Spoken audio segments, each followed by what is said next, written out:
There's a specific kind of suffering that no one warns you about when you start the journey of becoming yourself. It's not the pain of trauma or loss or failure.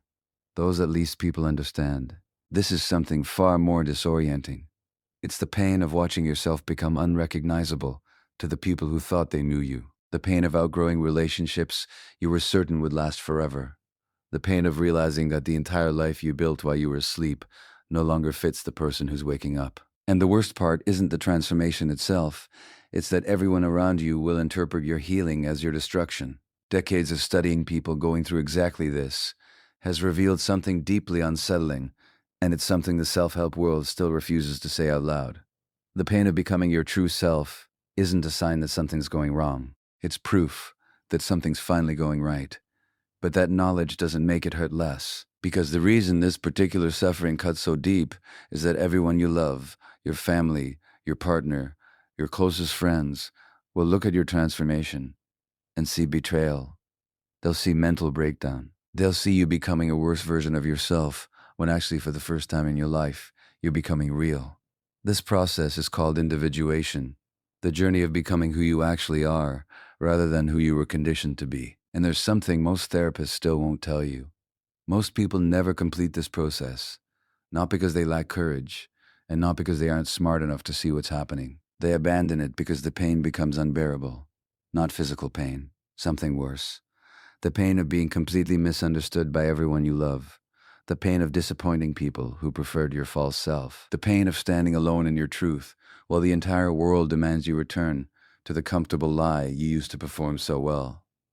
Today, I'm going to walk you through why becoming yourself is the most painful thing you'll ever do. According to what has been observed in decades of clinical work, the specific stages of suffering you'll move through on this journey. Why the people closest to you will fight hardest against your transformation, and how to survive the death of who you used to be so you can finally live as who you actually are. Understanding of individuation began with a simple observation that changed psychology forever. Something strange was noticed about patients who were making genuine progress, the ones who were actually healing rather than just learning to cope more efficiently. They went through a predictable pattern of losses. They'd lose friends who couldn't accept the changes. They'd lose family relationships built on dynamics that required their silence. They'd lose careers that only worked when they performed a false version of themselves. They'd lose belief systems that no longer aligned with their emerging truth. And these weren't small losses. These were the foundations of their entire lives crumbling beneath them. What devastated these patients wasn't that they wanted to hold on to what they were losing. It was what the losing forced them to confront. They'd spent years, sometimes decades, building an entire life around a person who wasn't real. The job, the relationships, the reputation, the daily routines, the entire architecture of their existence, all of it had been constructed to accommodate a false self. And now that the true self was emerging, pushing through like a root through concrete, the entire structure was collapsing. Not because the true self was destructive, because the structure was never built for the truth. What made this process so agonizing was that it looked like pure destruction to everyone watching. The person who had always been agreeable suddenly had boundaries. The person who'd always been available suddenly needed solitude. The person who'd always gone along with everything suddenly started saying no and meaning it. And the people who had benefited from the false self, who had built their own comforter on that performance, interpreted every single change as damage, as selfishness, as the person becoming lost. But a different perspective saw something entirely different. It recognized that what looked like breakdown was actually breakthrough. The person wasn't falling apart. The false structure was falling apart. And underneath it, something authentic was finally able to breathe. But that emergence required the complete death of the identity everyone had known. And death, even the death of something that was never real to begin with, is agonizing. The first stage of this pain can be called recognition shock. This is the moment when you suddenly see with devastating clarity how much of your life has been performance. How many of your choices weren't actually yours. How many of your relationships are based on who you are pretending to be rather than who you are. How much of your personality is just a collection of learned responses to other people's needs and expectations. And this recognition doesn't arrive gradually the way wisdom is supposed to. It hits like psychological lightning. One moment, you're living your normal life. The next moment, you're watching yourself from the outside, seeing the performance, seeing the adaptation, seeing the falseness woven through everything. And once you see it, you can never unsee it. That's the shock. You've been shown something about your own life that you can no longer deny. And that single piece of knowledge changes the meaning of everything. Hing people in recognition, shock, often felt like they were losing their minds because the life that felt completely normal yesterday suddenly feels like a stage set today. The relationships that felt meaningful suddenly feel hollow. The identity you've been performing suddenly feels like a costume you can't rip off fast enough. And everyone around you is still treating you like the person you were yesterday, the person you now realize you never actually were. This creates an immediate crisis. Do you tell people what you're seeing? Most people in recognition shock make the mistake of trying to explain. They sit down with their partner and try to articulate that they've been performing in the relationship for years. They tell their parents they've been living to meet expectations that were never theirs. They confess to friends that they don't even know who they really are because they've been too busy being who everyone needed them to be. And the response is almost always the same: confusion, defensiveness, accusations that you're having a crisis, that you're being dramatic, that this will pass if you just calm down and go back to normal. Because the people around you aren't seeing what you're seeing. To them, you were perfectly fine until suddenly you weren't. They don't understand that you were never fine. You were just performing fine so convincingly that everyone believed it, including you. This inability to communicate the recognition deepened the pain exponentially. You're seeing clearly for the first time in your life, and that very clarity is isolating you from everyone who's still operating in the dark. You want desperately for someone to understand what you're experiencing, but understanding would require them to question their own lives in ways most people aren't willing to do. So instead of validation, you get concern. Instead of support, you get pressure to go back to who you were. And going back is exactly what you can't do anymore. The second stage is dissolution, the phase where you begin dismantling the false life you built. You can't pretend anymore. The performance has become physically unbearable. You can't maintain relationships that require your false self to function. So, you start making changes, and every single change feels like an amputation because you're cutting away parts of your life that everyone else still sees as perfectly healthy. You leave the career that looked successful but made you feel hollow every single morning. You create distance in friendships that were draining you dry while calling it loyalty. You stop participating in family dynamics that required your silence as the price of belonging. You end a relationship that only worked when you made yourself smaller. And with every change, the accusations intensify. You're being selfish. You're throwing away everything good in your life. You're not thinking clearly. You're hurting people who love you. But here's what needs to be understood: that the people saying these things don't. These changes aren't destructive. They're necessary amputations of a life that was never yours. When you've built everything around the false self, every piece of that life is connected to the falseness. The job exists because the false self chose it. The relationships function because the false self maintains them. The entire structure depends on you continuing the performance night and day. So when you stop performing, the structure doesn't just weaken, it collapses. It has to collapse because it was never built to hold who you actually are. The pain of dissolution isn't just about losing what's in front of you. It's about confronting how much time you've already lost, living a life that wasn't yours. This can be recognized as retroactive grief, mourning not just the press and losses, but all the years you spent being someone you weren't, all the times you suppressed your truth to keep the peace, all the moments you betrayed yourself so quietly that no one noticed, not even you, all the choices you made from fear rather than authenticity. In dissolution, you feel all of it at once.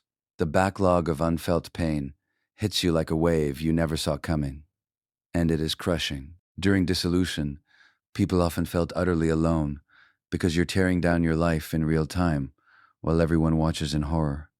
Your family thinks you're having a breakdown. Your friends think you're making catastrophic decisions. Your partner thinks you're becoming someone they don't recognize. And they're right about that last part. You are becoming someone they don't recognize because they never knew your true self. They only knew your performance, and your performance is dying in front of them. This is where many people abort the individuation process entirely. The pain of being misunderstood by everyone becomes unbearable. The isolation feels too extreme. The loss feels too vast. So they reconstruct a version of the false self, maybe a slightly modified version, but false nonetheless. They return to performing. They convince everyone they're better now. But it's been warned that aborting individuation creates a specific kind of psychological death that's worse than the pain they were running from. You'll spend the rest of your life knowing who you actually are while pretending to be someone else. And that split, that daily, hourly self-betrayal, will slowly destroy you from the inside in ways no one can see. The third stage can be called the void, the terrifying space between who you were and who you're becoming. You've dismantled the false life, but the authentic life hasn't emerged yet. You're not the person you were, but you have no idea who you are. You're S, a suspended in complete liminal space. And this space is terrifying because there is absolutely nothing to hold on to.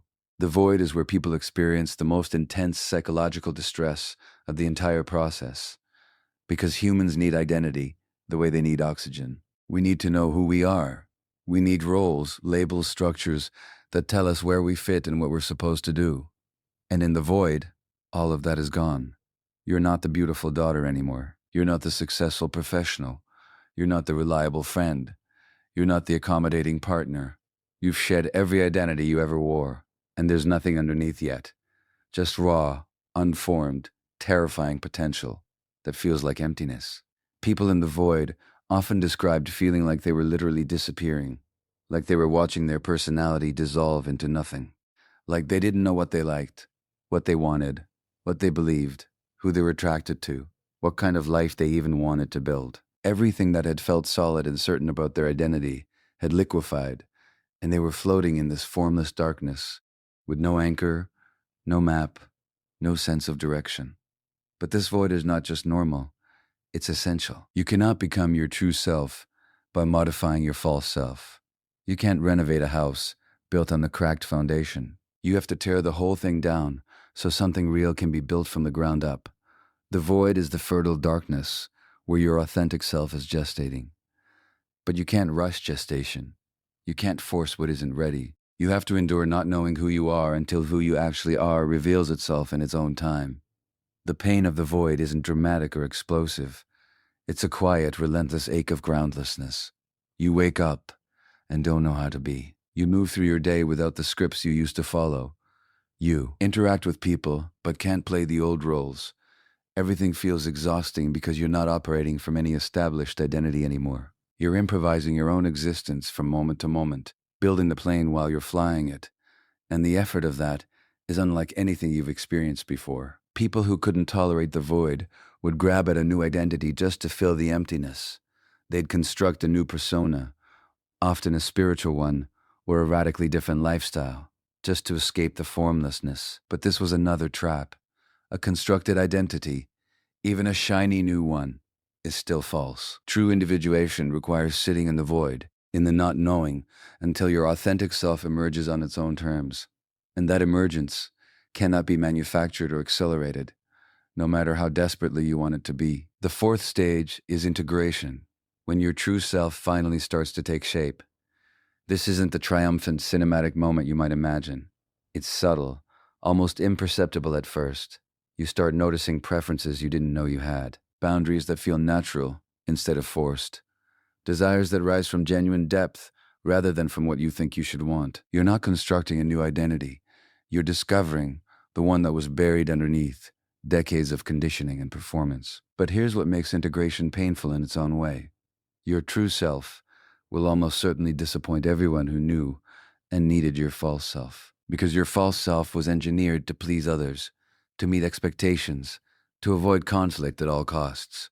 Your true self carries no such programming. Your true self might be quieter than people expect, or much louder, might want completely different things from life, might hold values that directly conflict with your family's, might need far more solitude than anyone is comfortable with, might be less accommodating, less nice, less available, more honest, more boundaried, more selfish in ways that are actually finally healthy. And people will hate this version of you. Integration is when relationships reach their ultimate crisis point, because now you're not just dissolving the old self, you're actively showing up as someone new, someone who doesn't fit the roles others assigned you before you could even speak, someone who won't perform for approval anymore, someone who prioritizes their own truth over everyone else's comfort. And this makes you dangerous to anyone whose life was built around your compliance. Your family will say you've changed for the worse. Your partner will say you're not the person they fell in love with. And they're absolutely right, because they fell in love with a performance you can no longer sustain. Your friends will call you selfish. And from their vantage point, they're correct, because you've stopped centering their needs above your own survival. Every relationship that was built on the foundation of your false self will either transform completely or it will end, and most of them end. This is the loneliest passage of individuation. You're finally becoming real. And that realness is costing you everyone who preferred the version of you that wasn't. You're finally honoring yourself. And that self-honor is being read as betrayal by the people you love most. You're finally living authentically. And that authenticity is alienating you from nearly everyone in your life. This is called the price of consciousness. Most people, when they see the full invoice, decide the price is too high and go back to sleep. But some people pay it not because they're stronger or more courageous than everyone else, because they've reached a point of no return, where they'd rather lose every person in their life than lose themselves. One more time. Have spent so long being false that even complete isolation feels more bearable than returning to the performance. This isn't noble or romantic, it's survival. They've recognized in their bones that continuing to perform the false self is a form of slow psychological suicide, and they'd rather be completely alone and real than surrounded by people and fake. People who made it through integration emerged as fundamentally different beings, not different in their core essence that had always been there waiting, different in their willingness to live it without apology. They stopped managing other people's perceptions of them, stopped explaining themselves to people who were determined to misunderstand, stopped trying to shrink themselves to fit into spaces that required them to be smaller, quieter, or more obedient than was true. The final stage is sovereignty. When you're established in your true self and the reactions of others no longer destabilize you, you're not trying to prove anything to anyone, not trying to justify your transformation, not trying to get a single person to understand what you went through. You've accepted that most people won't, that your family may never approve, that your old friends may never come back, that your partner may not be capable of loving the person you actually are. And you're at peace with that, not because it doesn't sting, because you finally understood at the deepest level that their approval was never worth your disappearance. People who reached sovereignty possessed a quality that deeply unsettled others. They were comfortable with disapproval.